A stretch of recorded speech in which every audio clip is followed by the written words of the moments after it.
En résumé, si vous êtes exigeant sur la qualité, écartez l'Alpha Sud. Et si vous avez autant besoin d'une familiale que d'une sportive, renoncez à la 205 GTI.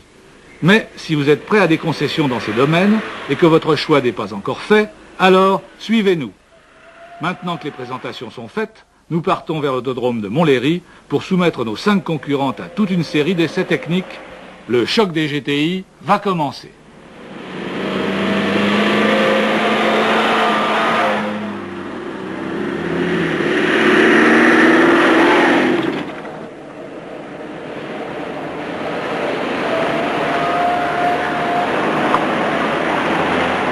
Mais avant d'entrer en piste, nous avons passé nos 5 concurrentes sur la bascule afin de déterminer avec précision un premier facteur de performance, l'un des plus importants de tous, le rapport poids-puissance.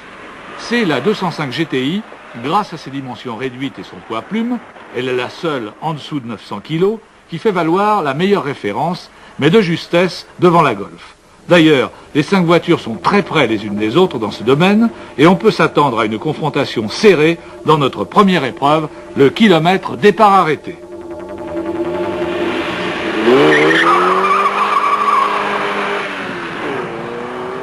Malgré son rapport poids-puissance honorable, l'Alpha Sud TI se montre décevante en accélération, principalement par la faute du mauvais échelonnement de ses rapports de boîte.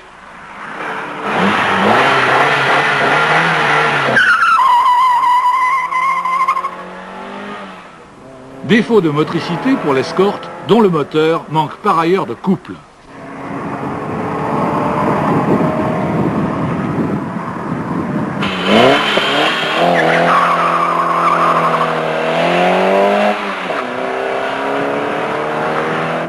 Le moteur Peugeot, plus rageur que musclé, est bien épaulé par une boîte impeccablement étagée. Le moteur Renault, grâce à son turbo, fournit de plus gros couples et la R11 ne manque pas de souffle.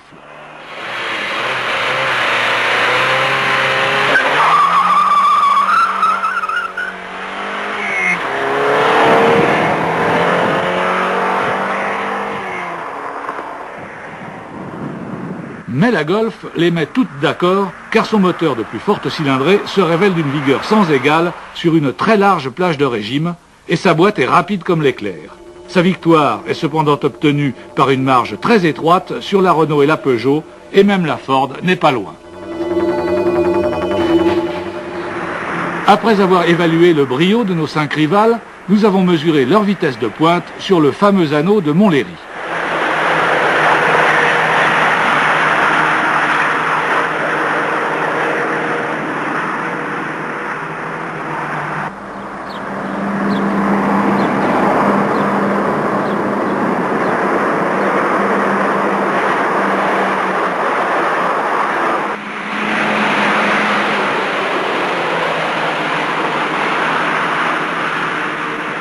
Là aussi, la lutte a été acharnée entre 4 des 5 voitures confrontées. Pas étonnant d'ailleurs si l'on considère leur puissance et leurs coefficients aérodynamiques très voisins.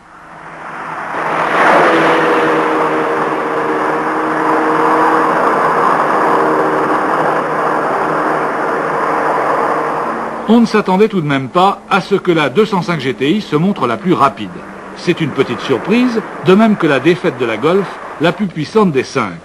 Mais 3 km/h seulement séparent la première classée de la 4e, et il faut reconnaître que cet écart est trop faible pour être vraiment significatif. Compte tenu du facteur de dispersion qui s'applique aux voitures de série, l'ordre aurait pu être inversé en testant d'autres véhicules. L'Alpha Sud excepté, on peut donc renvoyer les 4 autres dos à dos à l'issue de cette épreuve.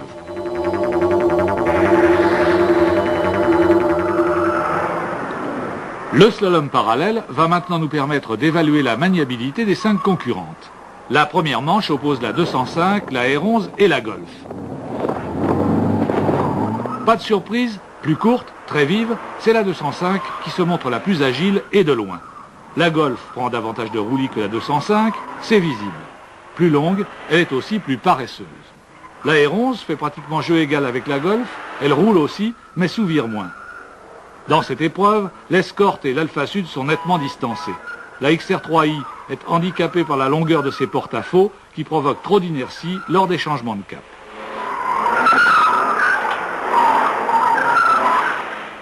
Sans transition, on passe au freinage.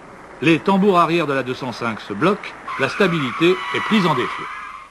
La Golf ne s'arrête pas plus court, mais sa trajectoire est rigoureusement droite. Le système de l'Alpha Sud, à 4 disques pourtant, manque d'endurance. Pas de critique pour la R11, mais l'Escort accuse le même défaut que la 205, roue arrière bloquée.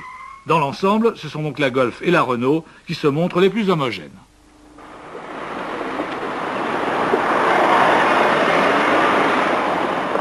L'autodrome de Montlhéry recèle tout ce qu'il faut pour traquer les défauts de nos duellistes. Ainsi, cette piste en gros pavé disjoint qui torture les suspensions jusqu'à ce qu'aveu s'en suive.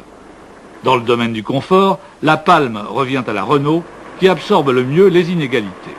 La Golf, qui a réalisé d'impressionnants progrès dans la matière, possède une suspension plus ferme que celle de la R11, mais mieux amortie que celle de la Ford et plus souple que celle de la 205 GTI.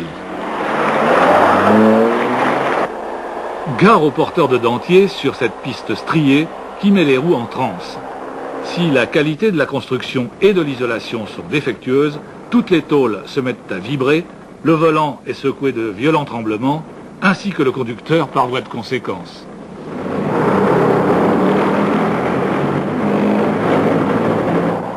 Ce sont l'Escort et la Golf qui vont s'avérer les moins affectés par ce supplice.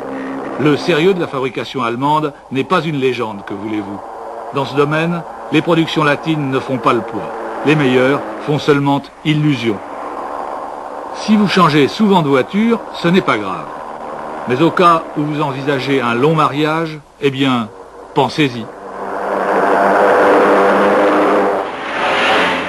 Impétueusement, la Lionne plonge dans la fosse au lion. Rien de tel qu'un bon bain dans 20 cm d'eau pour vérifier l'étanchéité. Le moteur de la 205 va s'enrhumer et il mettra plusieurs heures pour, ayant séché, retrouver tout son allant. Sereine, voire un peu dédaigneuse, la Golf passe l'épreuve sans histoire.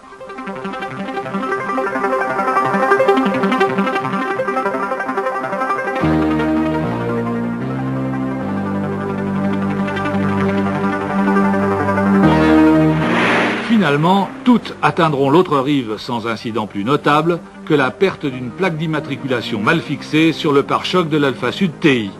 Toutes sont ex aequo, pas la peine, cette fois, de se mouiller. Les mesures de performance et les essais proprement techniques achevés, nous quittons à présent Montlhéry pour tester nos sportives dans des conditions voisines de celles que vous rencontrerez. Pour commencer, comparons leur comportement sur autoroute.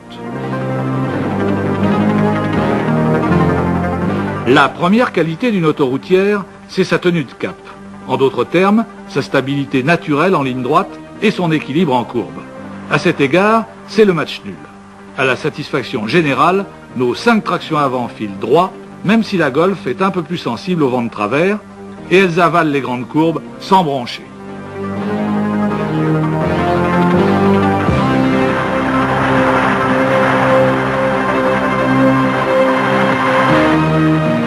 Reste le niveau sonore à vitesse élevée, facteur de confort primordial au bout de quelques heures de voyage. Il provient essentiellement de 2 sources, mécaniques ou aérodynamiques. Moteur et transmission se montrent relativement discrets. En revanche, les bruits d'air sont dans l'ensemble assez forts. Au total, nous décréterons un nouveau match nul, mais sans les félicitations du jury cette fois.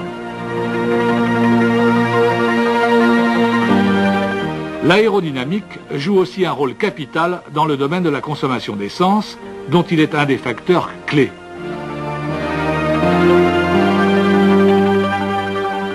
Nous avons mené nos essais à la cravache, sans jamais adopter une conduite économique. S'agissant de sportives, nous avons en effet considéré qu'il était nécessaire qu'elles soient conduites sportivement, afin que des mesures significatives puissent être effectuées. Rien à voir donc entre celles-ci et les chiffres de consommation officiels réalisés à vitesse stabilisée dans des conditions parfaitement